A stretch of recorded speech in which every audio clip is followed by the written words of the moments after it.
Hello.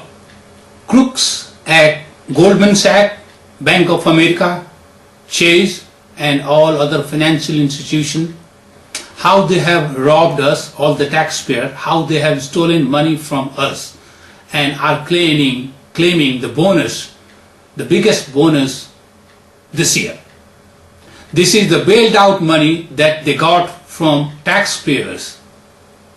Let me explain how the money flew from your pocket, from my pocket and your pocket to the pockets of these executives at Goldman Sachs and all other financial robbers. Here in this diagram, this is we the people who paid the tax. The federal government gave bailout money to AIG, the insurance company. Now here is the Goldman Sachs and other financial institution. They played in the derivative market and took all the gambles and bet, and they ensured all the bad bet with this AIG insurance company. When the bet went bad, the Goldman Sachs went and claimed all the insurance from this insurance company AIG. Guess what happened? Then AIG had to give money to these crooks. So AIG got money from taxpayers, and these crooks, Goldman Sachs and other financial institutions, got the money, that is tax money, from AIG. So this is not the bonus earned by them, but this is the taxpayers' money that they filed the insurance against the bad debt.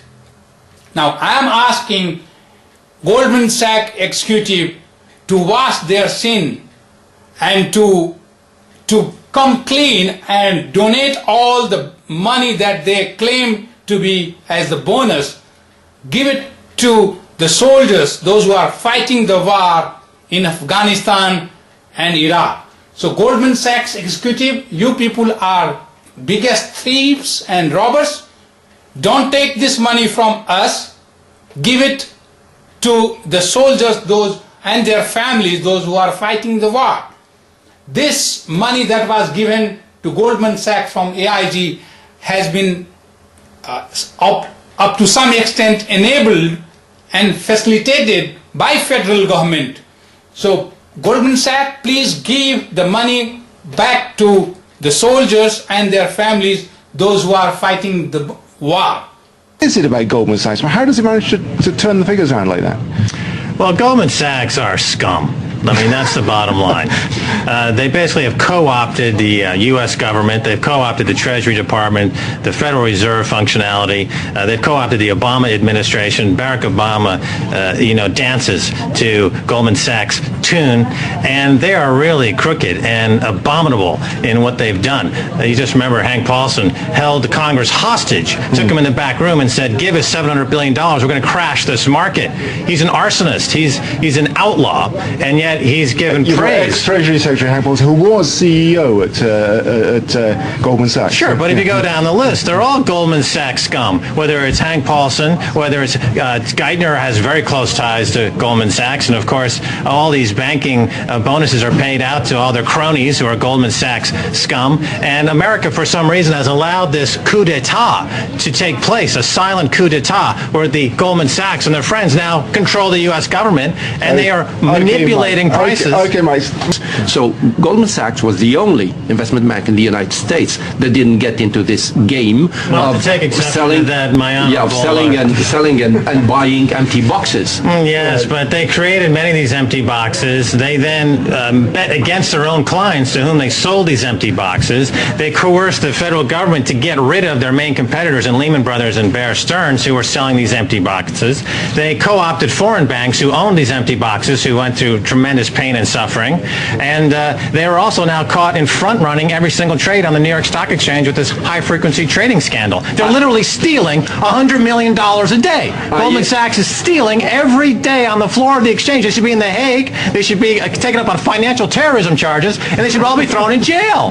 They're scum. I wouldn't be as extreme, but Why not? Just to say that the situation of Goldman Sachs does not mean at all that we are out of the crisis. It does that the financial community is getting better, and here I agree with you. Goldman Sachs is just one exception in a situation where the financial world cannot escape the real crisis that's still going on. And the basis of the crisis is not there. The basis of the crisis is that the twin deficits are still there. They have to be financed, and you have to grab money from the Chinese, from the Japanese, from the Gulf sovereign wealth funds, but that's not sufficient. Solving the crisis is restructuring all the relationships that should exist so that the economic situation of the United States becomes sound, like the ones that you find somewhere. Isn't Goldman Sachs doing all that could be expected of it? It took on a $10 billion loan, it's repaid that loan, and now it's making money. That's what banks are meant to do, isn't it? Where's my participation in this Goldman Sachs? As part of these bailout bank programs in the past, the citizens get warrants,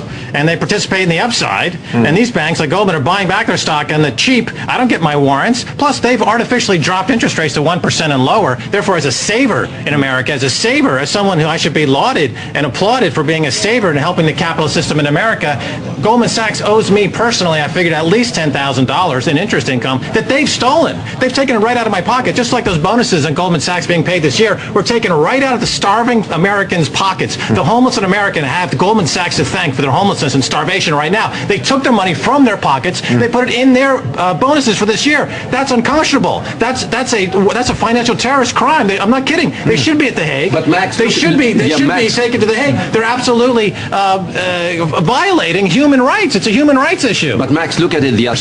You believe that Charles Manson, who is Hank Paulson and Tim Geithner, is somehow got your best interest at heart? Well, let me tell you something. They don't. They are not exactly my type. If you're on the floor bleeding, that's what they live for. They're not somebody you let them fail. Of course you have to let them fail, because in capitalism in American society, the losers have to fail to allow the people who are entrepreneurial and winners to take place. There's plenty of banks that could have taken these places. Even more than that, Hank Paulson, when he left Goldman Sachs, he left with a golden parachute of $500 million.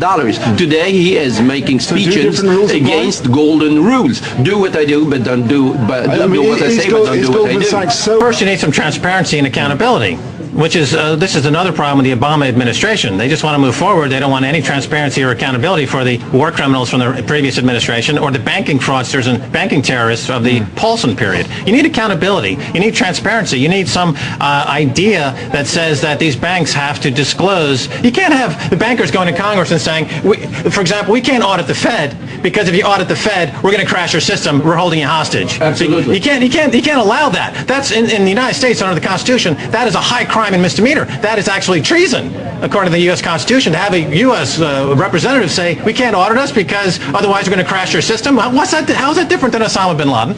You tell me how the difference is. They're causing as much damage. They're causing as much loss of life. And probably much more. I mean, Paulson and Geithner are pussycats. On sound basis, I agree with you on accountability. I agree with you on transparency. But this cannot be done only leaving the Wall Street and the Senate and Capitol Hill alone. We need to solve it together. The world, Europe has a role to play. The Americans have a role to play. Federal, too late for honesty. It's too late for integrity. It's too late for civilization. Listen, it's not too, special drawing rights and a beefed-up IMF. It's you're just putting the same guys in charge of more of fiat currencies, financial engineering, high-frequency trading, fraud and deception, non-transparency, non-accountability, and financial terrorist crimes. Going back to Goldman Sachs, those bonuses, it does rather suggest that the people running Goldman Sachs are grossly out of tune with the national mood. No, come on. The billion from taxpayers in America, call it a profit?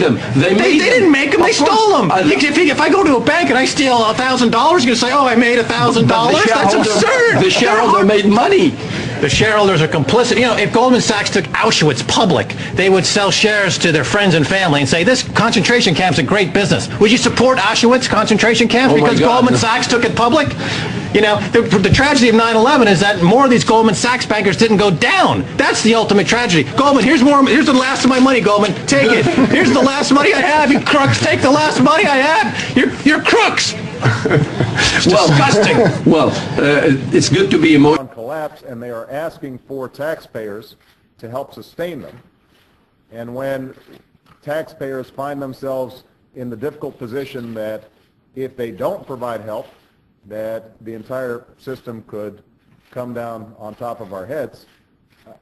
That is the height of irresponsibility. It is shameful. And part of what we're going to need is for the folks on Wall Street who are asking for help to show some restraint and show some discipline and show some sense of responsibility. So Goldman Sachs executive, you people are biggest thieves and robbers. Don't take this money from us. Give it to the soldiers, those and their families, those who are fighting the war.